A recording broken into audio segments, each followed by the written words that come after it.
ललितलहरिका व्यंजिता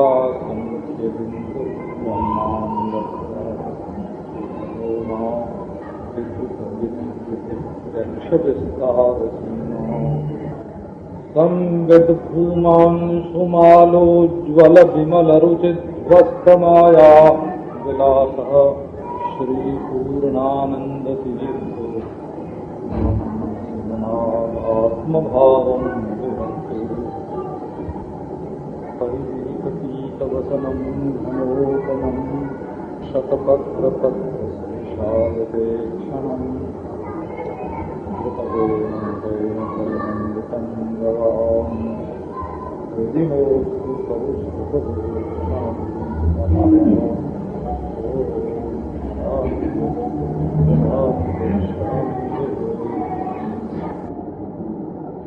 बहुतों के साथ बात करने हो। एक ने तो अपनी बात एक बार कह दी और उस बात को सुनकर अनेक गोपियों को बोलना था, तो सब एक साथ अगर बोलने लग जाए तो कोलाहल बन जाए। जैसे सट्टा बाजार में लोग एक साथ चिल्लाते हैं,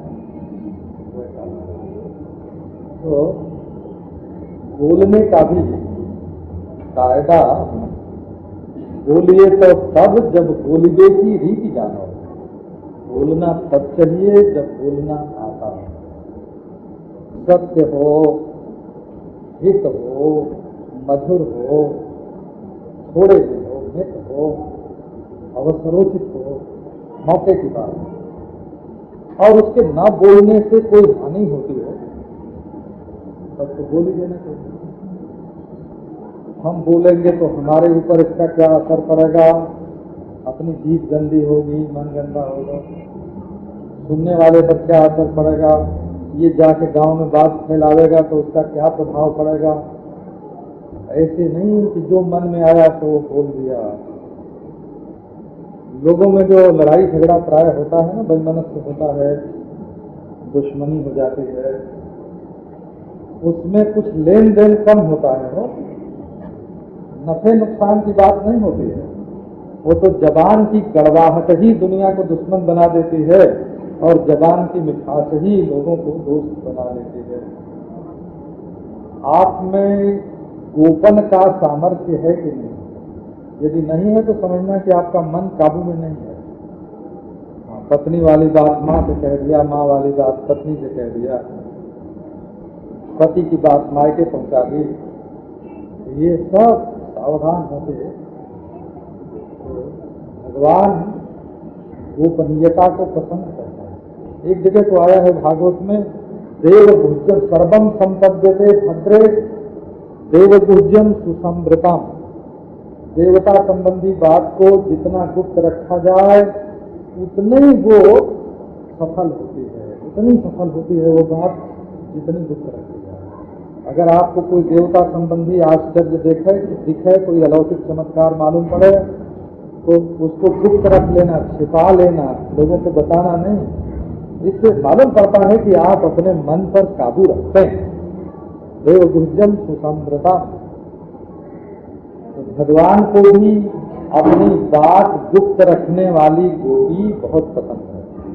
गोपी माने गोपनशीला, गोपायति इति गोपी, गोपायति रहस्यम रक्षक, जो रहस्य की रक्षा करे। जैसे पत्नी है, उसकी माँ से कोई गलती हो गई हो, उसको मालूम हो तो अपने पति से नहीं कहना चाहिए, छिपा लेना चाहिए। और ससुराल में कर्ज हो तो मायके खबर नहीं पहुंचानी चाहिए कि खबर है ना। इससे हमारे मन को रोकने की ताकत है हमारे अंदर, इसका पता चलता है। तो गोपनीयता जो है उसके लिए तो राजकाज में तो शपथ लेनी पड़ती है।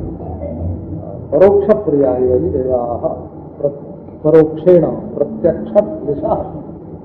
देवता लोगों को स्पष्टवादिता पसंद नहीं है, देवता लोगों को प्रत्यक्ष दिशा। अच्छा, तो ये गोपी अपने दिल के प्रेम को छिपा के बैठी हैं, कंस के सामने प्रकट नहीं होने देती कि ये परमेश्वर हैं, अपने माँ बाप सास ससुर ननद के सामने भी प्रकट नहीं होने देती कि ये हमारा प्रियतम है। जो छिपा नहीं सकता ना तो पागल है। परंतु जहाँ अपने मन में शोक और क्षोभ का उदय होता है तो मन उबल पड़ता है। तो गोपियों के हृदय में श्री कृष्ण ने जानबूझकर क्षोभ उत्पन्न किया, क्योंकि भगवान की लीला अपने लिए नहीं है, लोगों के लिए है। लोग सीखें कि भगवान के वियोग में कितना दुख होता है, भगवान के संयोग में कितना सुख होता है। जैसे पानी की धारा रोक देने पर पानी भरते भरते बांध को तोड़ देती है, ऐसे जब गोपियों के प्रवाह को श्री कृष्ण ने रोका और उनके प्रेम की धारा रुकी तो होठों के बंधन को तोड़कर बाहर बह गए। ये है गोपियों का बोलना। तो इसमें मुख्य प्रश्न ये है कि श्री कृष्ण ने गोपियों के प्रेम में धर्म की चर्चा लगा दी, धर्म का बंधन लगा दी।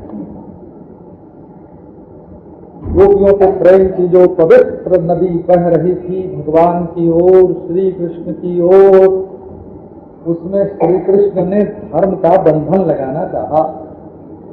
तो छोटी मोटी कोई नदी होती, झरना होता तो बच जाता। ये तो प्रेम का प्रबल प्रवाह था और इसमें और तो और श्री कृष्ण का लगाया हुआ बंधन भी सफल नहीं हुआ। अब प्रश्न ये है कि भगवान से प्रेम करें कि अपने वर्ण के अनुसार, आश्रम के अनुसार, गृहस्थ धर्म के अनुसार, दाम्पत्य धर्म के अनुसार घर में धर्म का पालन करें। ये दो समस्या खड़ी हो गई। गोपियों का कहना था कि हम भगवत प्रेम करेंगे और कृष्ण का कहना था कि तुम धर्म करो। तो असल में होना ऐसा ही चाहिए। यदि श्री कृष्ण कहते कि धर्म छोड़कर हमसे प्रेम करो तो उसमें श्री कृष्ण का स्वार्थ टपक था, और गोपियां कहती कि हम तुमसे प्रेम छोड़कर धर्म करेंगी तो उनके प्रेम की कमी टपकती। तो ये समस्या जो उपस्थित हुई, ये श्री कृष्ण कहते हैं कि तुम हमसे प्रेम मत करो, अपने धर्म का पालन करो, और गोपियां कहती हैं कि हम तुमसे प्रेम करेंगी, हमसे धर्म का पालन नहीं होता। तो ये दोनों ओर से बिल्कुल ठीक बात कही जा रही है। ये जो भगवत प्रेम है ये पूर्व मीमांसा का विषय नहीं है, उत्तर मीमांसा का विषय है। इसलिए उपनिषद हैं, श्रुतियां हैं, वो बोलते हैं, और श्री कृष्ण धर्मोपदेश कर रहे हैं, पूर्व मीमांसा का विषय है। तो अब इसमें क्या हो? तो ऐसी जब अवस्था आती है ना, विवाद ये है कि गोपियां गृहस्थ धर्मोचित व्यवहार करें कि भगवत प्रेम करें। ये है विचार का विषय। संशय आ गया ना तुरंत, यह कि वह संशय उपस्थित हो गया। तो श्री कृष्ण ने पूर्व पक्ष लिया, तुम्हें भगवत प्रेम के चक्कर में न पड़ के अपने धर्म का पालन करना चाहिए। गोपियों ने उत्तर पक्ष लिया, धर्म भी भगवत प्रेम के लिए ही है, तो जहां फल की प्राप्ति हो गई वहां साधन की क्या जरूरत। तो सिद्धांत क्या निश्चय हुआ कि भगवत प्रेम धर्म से ही बड़ा है, परम धर्म है। ये जज का फैसला हुआ। विषय, संशय, पूर्व पक्ष, उत्तर पक्ष और फैसला, निर्णय।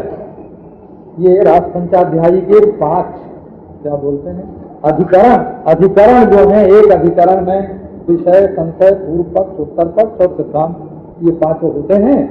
अब ये पांचों देखो, इसमें देखना, इसमें हम लोग सब लोग जस्टिस का काम करेंगे। हो सब लोग, मैं जूरी के न्यायाधीश निर्णय देंगे। तो जहां धर्म और भगवत, धर्म और धर्म, धर्म और परम धर्म, जीव प्रधान होता है धर्म, क्योंकि जीव उसका करता है, और विषय प्रधान माने भगवत प्रधान होता है भगवत प्रेम। भजनीय की प्रधानता से होता है प्रेम, और कर्ता की प्रधानता से होता है धर्म। तो धर्म जो है वो अपूर्व बन करके कर्ता के साथ चिपक जाता है, और ये भगवत प्रेम जो है ये कर्ता के साथ नहीं चिपकता, ये तो भजनीय भगवान के साथ जाकर चिपक जाता है। धर्म चिपकता है करने वाले के साथ, और प्रेम चिपकता है प्रियतम के साथ। दोनों के विषय में बड़ा फर्क है।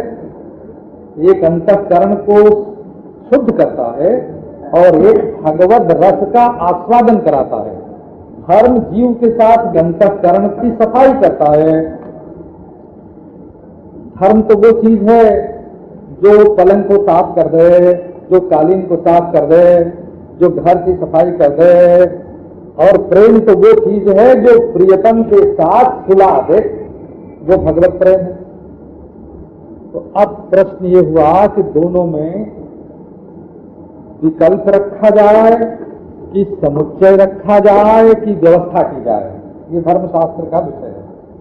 विकल्प उसको कहते हैं कि चाहे ये कर लो चाहे वो कर लो, दोनों बराबर है। चाहे 6 महीने की सजा भुगत लो, चाहे 500 रुपया जुर्माना दे दो, ये विकल्प हो गया हो। चाहे इसकी 5 रुपया महीना तनख्वाह बढ़ा दी जाए, और चाहे 100 रुपया इकट्ठे इनाम दे दिया जाए, ये विकल्प हो गया कि ये मान लो या ये मान लो। तो धर्म कर लो या भगवत प्रेम कर लो, ये विकल्प नहीं हो सकता। क्यों का एक बड़ा है एक छोटा है, दोनों के अधिकारी दो हैं, दोनों का स्वरूप दो है, दोनों की प्रेरणा दो है, दोनों का फल दो है। तो ये बराबरी पर इनमें विकल्प नहीं हो सकता। विकल्प माने ये कर लो या वो कर लो, दोनों नहीं हो सकता। दोनों एक जगह नहीं पहुंचते हैं। एक जगह जाने के 2 रास्ते हों तो चाहे इससे चले जाओ चाहे उससे चले जाओ, पर ये दोनों रास्ते एक जगह जाकर नहीं मिलते हैं, इसलिए इससे जाओ उससे जाओ, ऐसा नहीं। एक का निर्णय विकल्प नहीं हो सकता। अच्छा तो आओ समुच्चय कर लें, दोनों एक साथ कर लें। बोले अपने सुख के लिए धर्म करना और परमात्मा को स्वाद देने के लिए, रस देने के लिए उससे प्रेम करना, ये दोनों का समुच्चय कैसे? धर्म में स्वसुख की प्रधानता है और भगवत प्रेम में तत्सुख की प्रधानता है। तस्मिस्तु तत्सुखे सुखित्वम्, अपने प्रियतम के सुखी सुख में सुखी होना ये प्रेम का स्वभाव है, और अपने सुख में सुखी होना ये काम का स्वभाव है। तो धर्म से मनोरथ की पूर्ति होती है, अपने को सुख मिलता है, तो दोनों का फल अलग अलग है, तो समुच्चय नहीं हो सकता दोनों का। प्रेम भाव में है और धर्म कर्म में है, इसलिए भी समुच्चय नहीं हो सकता। तो तब क्या करना चाहिए इनके संबंध में? ये देखो सब हम अपने कानून की बात बताते हैं, ये धर्मशास्त्र के कानून हैं। इनमें ये कर लो या वो कर लो ऐसा नहीं चल सकता, और दोनों एक साथ कर लो तो नहीं चल सकता। तो तब व्यवस्था करनी पड़ती है। वो व्यवस्था क्या होती है कि जो भगवान से मिलना चाहता है, भगवान के रस में अपना रस मिलाना चाहता है, भगवान के आनंद में अपना आनंद डाल देना चाहता है, भगवान की आंख से अपनी आंख मिला देना चाहता है, उनके दिल में अपना दिल मिला देना चाहता है, उनके जीवन में अपना जीवन मिला देना चाहता है, उसके लिए तो भगवत प्रेम का रास्ता है। और जो अपने को अपने अहम की बलि नहीं देना चाहता है, बल्कि भगवान से ही चाहता है कि हमारा ये कर दे, हमारा वो कर दे, हमारे घर में 5 रुपया भेज दे, हमारा आके रोग दूर कर दे, हमारा ब्याह करवा दे। तो जो भगवान से ही काम लेना चाहता है वो भगवत प्रेम का अधिकारी नहीं है, वो धर्म का अधिकारी है। तो व्यवस्था कर दो। व्यवस्था माने जो इस लोक में परलोक में अपने शरीर के लिए स्वजनों के लिए सुख चाहता है उसको धर्मानुष्ठान करना चाहिए, और जो अपना सर्वस्व भगवान के सुख के लिए अर्पित कर देना चाहता है उसको भगवत प्रेम करना चाहिए। ये अधिकार का भेद हो गया। अब आओ, गोपियां जो कहती हैं उनकी वाणी तत्व है, इसमें धर्म तत्व का निर्णय है। यत्पत्य पत्य सुहृदाम अनुवृत्तिरंगो स्त्रीणाम स्वधर्म इति धर्म विदात्वयोक्तम अस्त्वेवमेतदुपदेशपदे त्वयि ते प्रेष्ठो भवास्तनुभृताम् किल बंधुरात्मा। सोपहासम आगे कृष्ण की हंसी उड़ाती हुई गोपियां बोली। प्रेमी को मजाक करने का भी अधिकार है। मज्जाम अकति व्याप्नोति, इसी मज्जा का जो हमारे रग रग में व्याप्त हो जाए इसका नाम है मज्जा।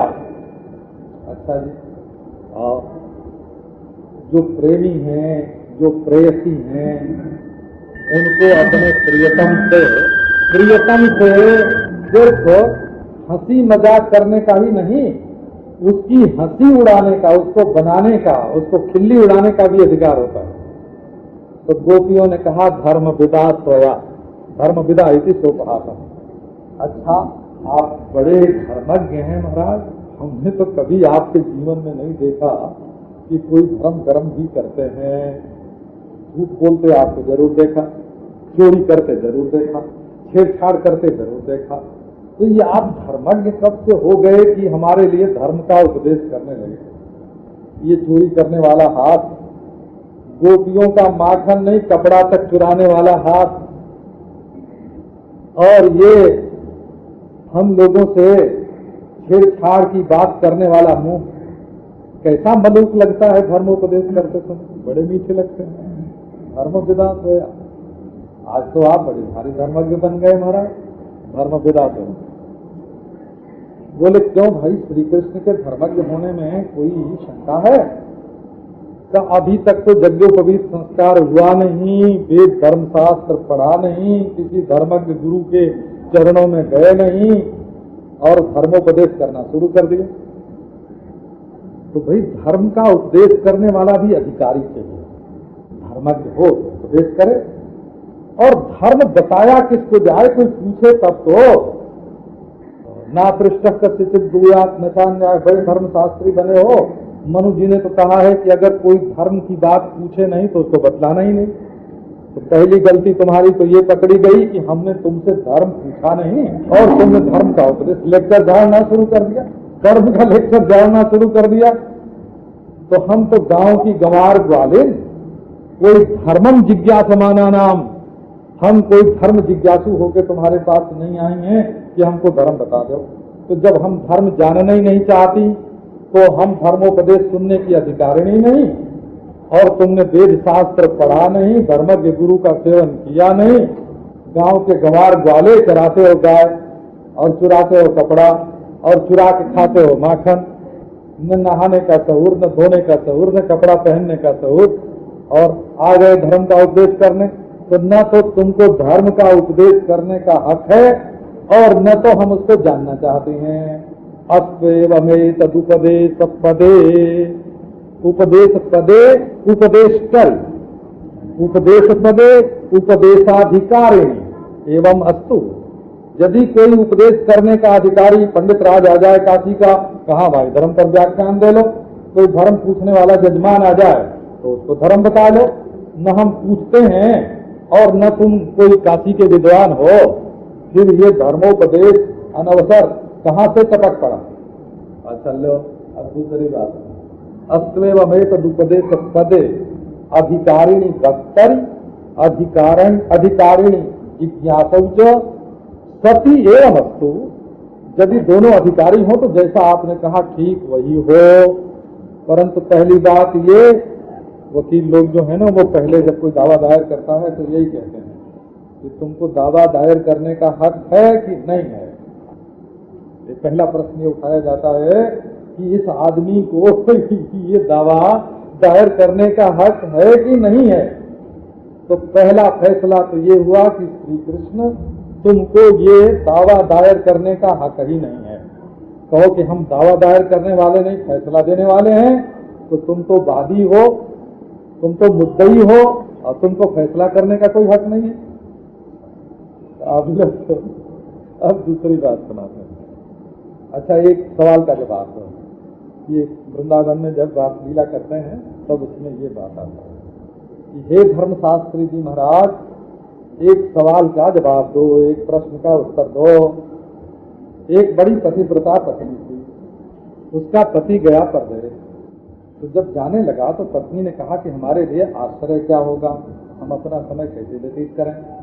तो उसने अपना एक चित्र बहुत बढ़िया अपनी पत्नी को दे गया। तो तुम देखो, इसको अपने सामने रख के बैठना, इसी को प्यार करना, इसका श्रृंगार करना, इसको सुगंध देना, इसको प्रकाश देना, मन ही मन इसको खिलाना पिलाना, प्रेम करना, तस्वीर की पूजा करना। अब महाराज पति गया परदेश और पत्नी लग गई तस्वीर की पूजा में, सेवा में।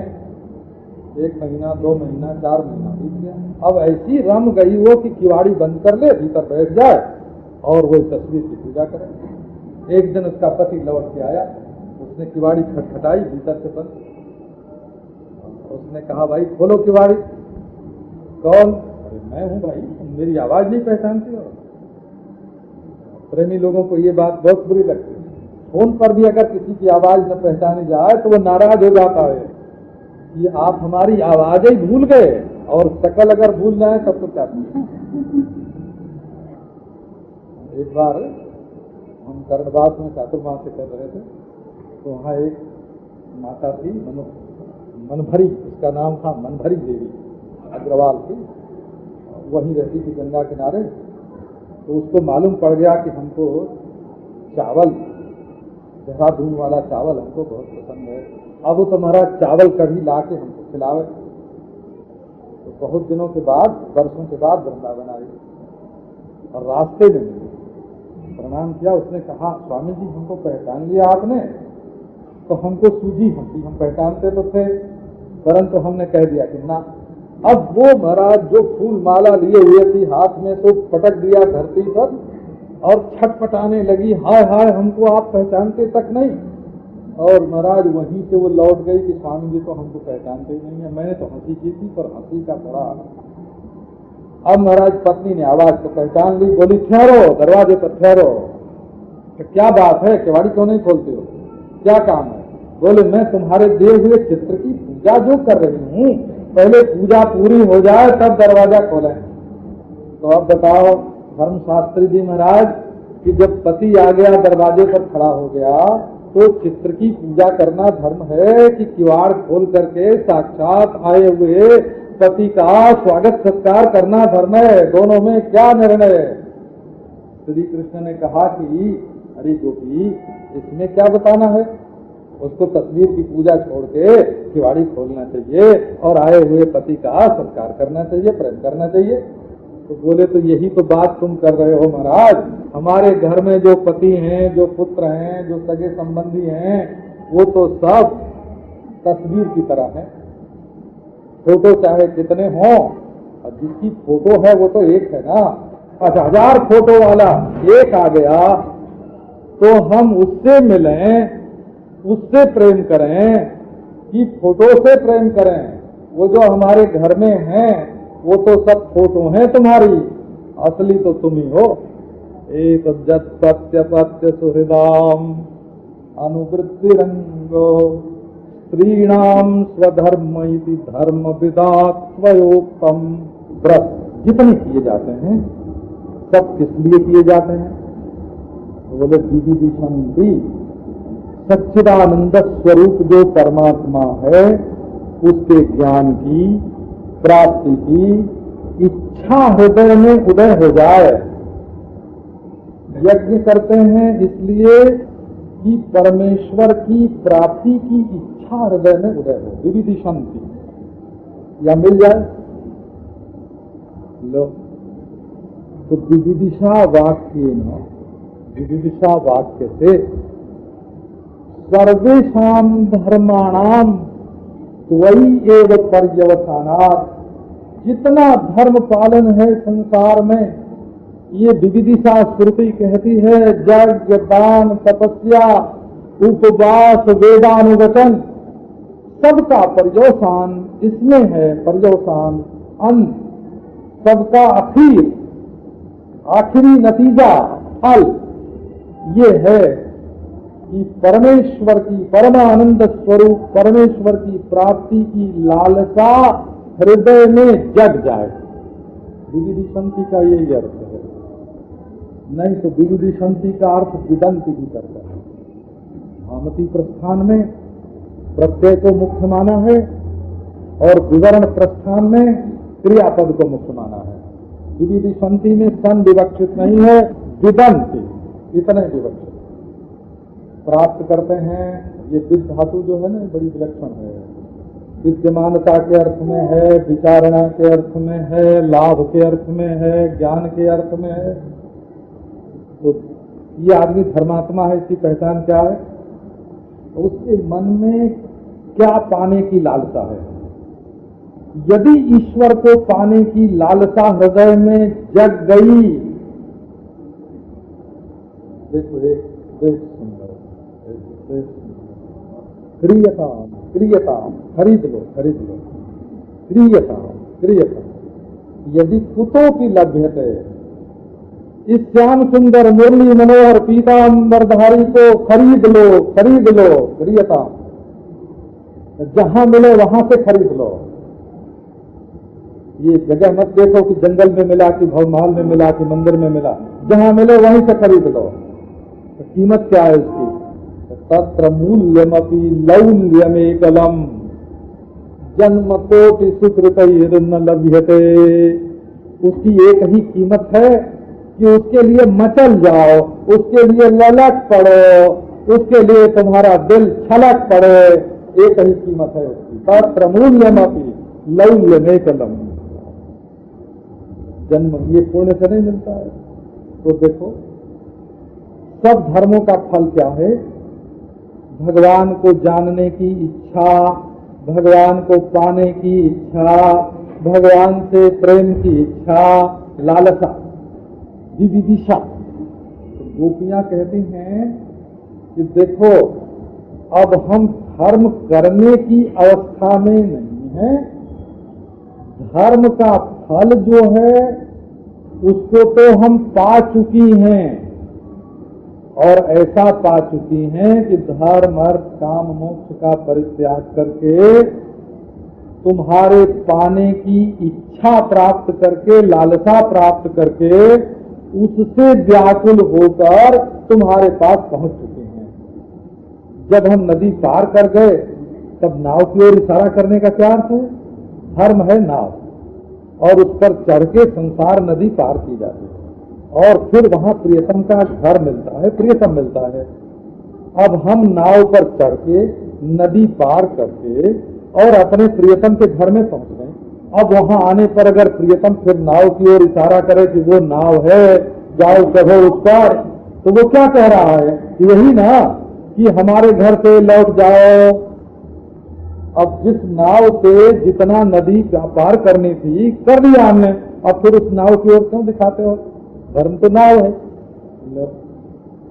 तो जिसको पाने के लिए सब धर्म हैं उसको हमने पा लिया, उसके पास पहुंच गई। अब हमारे लिए धर्मोपदेश क्यों?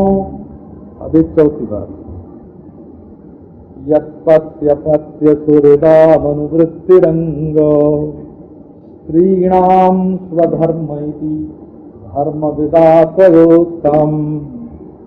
अस्त्रेवमेतदुपदेश पदे त्वयि ते, उपदेश पदे त्वयि ते श्रेष्ठो भवास्तनुभृताम किल बंधुरात्मा। गोपियां कहते हैं कि जितने तुम ये कहते हो कि स्त्रियों का ये धर्म, तो संबोधन है, बड़ा बढ़िया संबोधन है, आप ध्यान दो।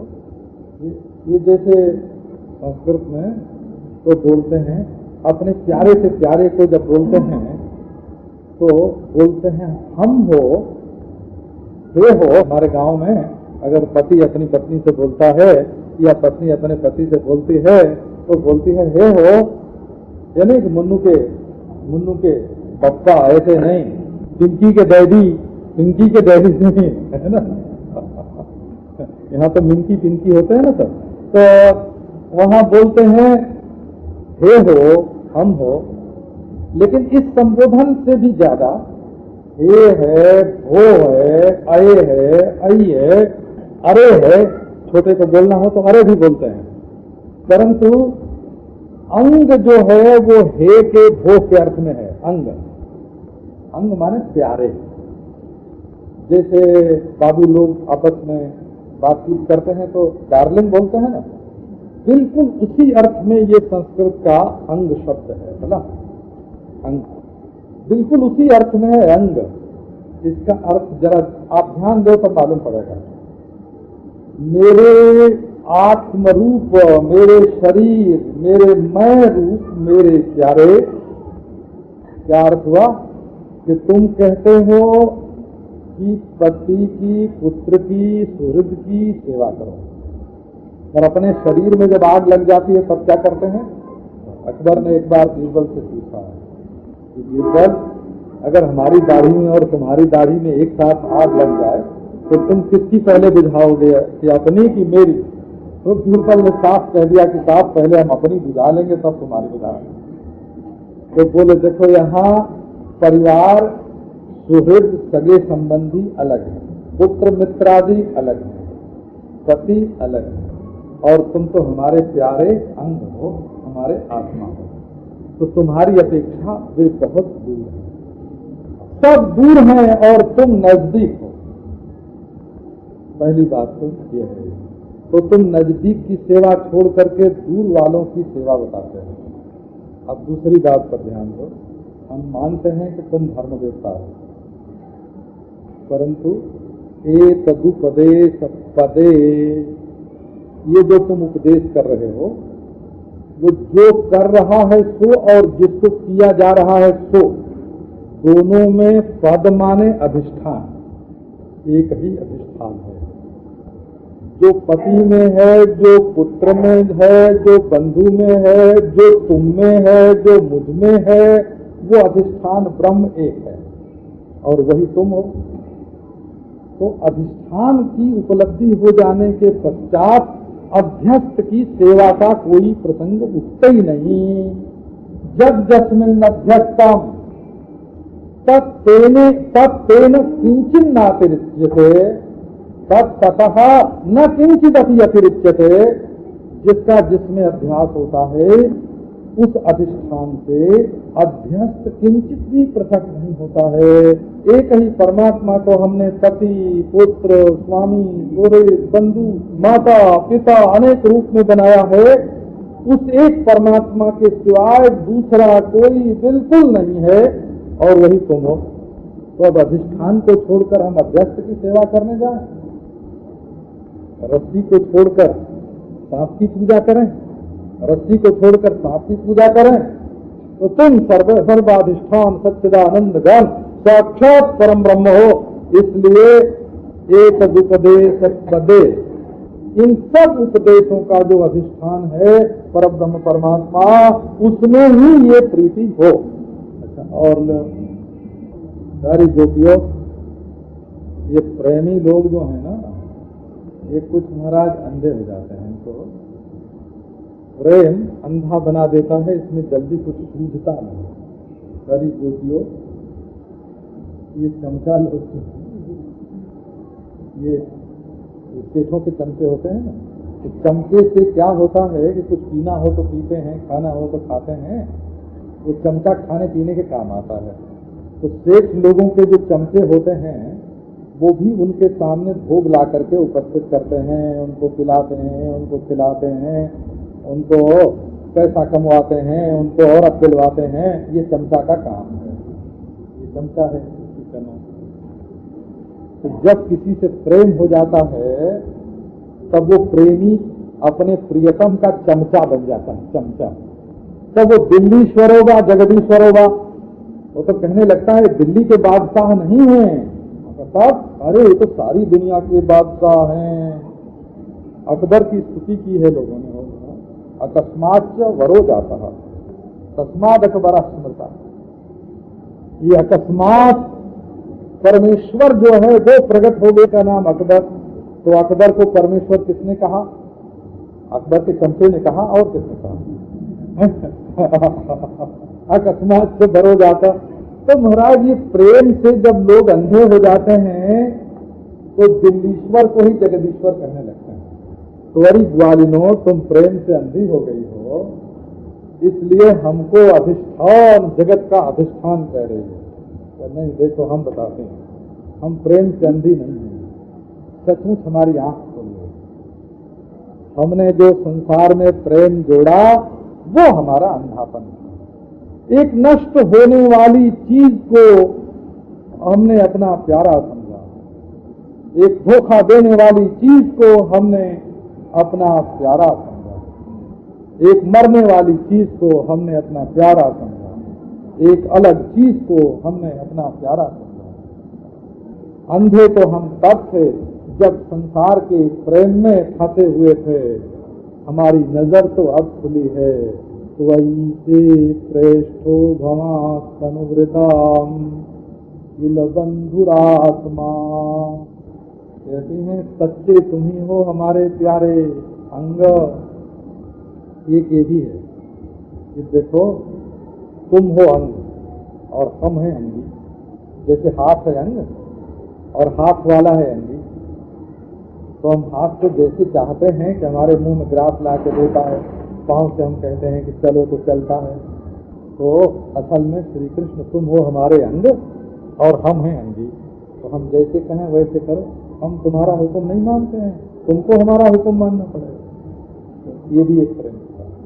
श्रेष्ठो भवा, अब देखो वो कहते हैं कि तुम ईश्वर हो, सर्वैश्वर्य साधन ईश्वर, और भगवान कहते हैं प्रेष्ठा, तनुभृताम प्रेष्ठा, तनुभृताम बंधु, तनुभृताम आत्मा।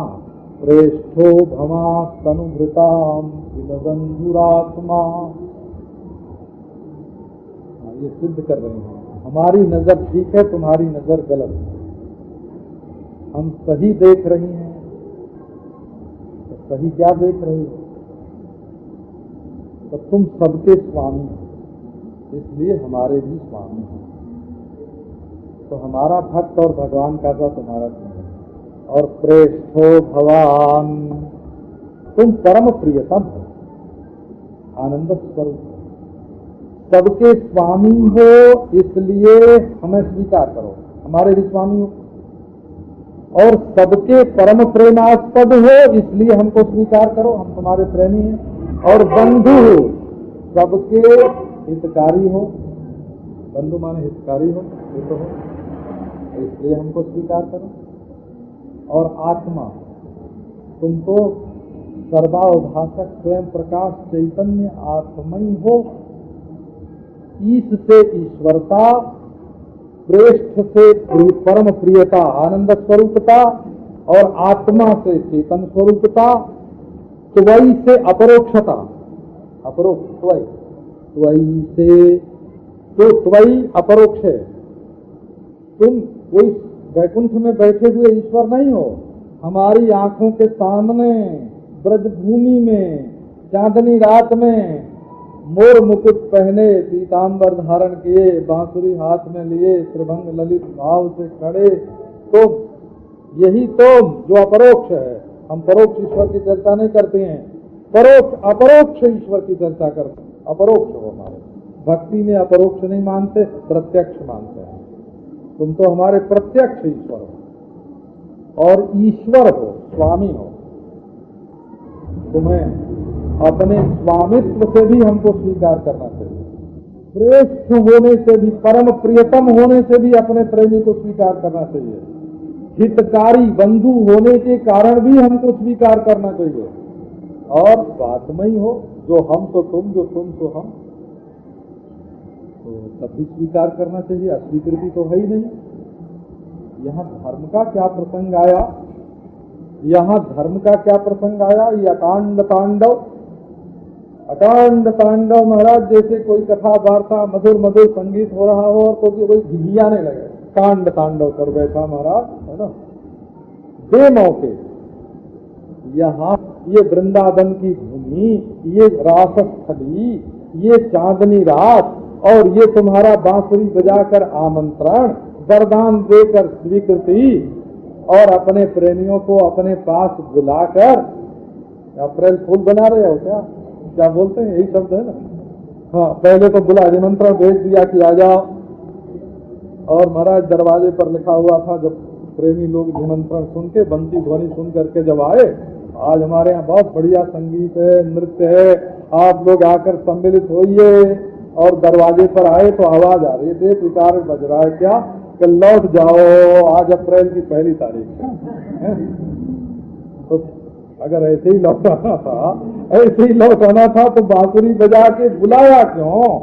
श्रेष्ठो भवांस्तनुभृताम बंधुरात्मा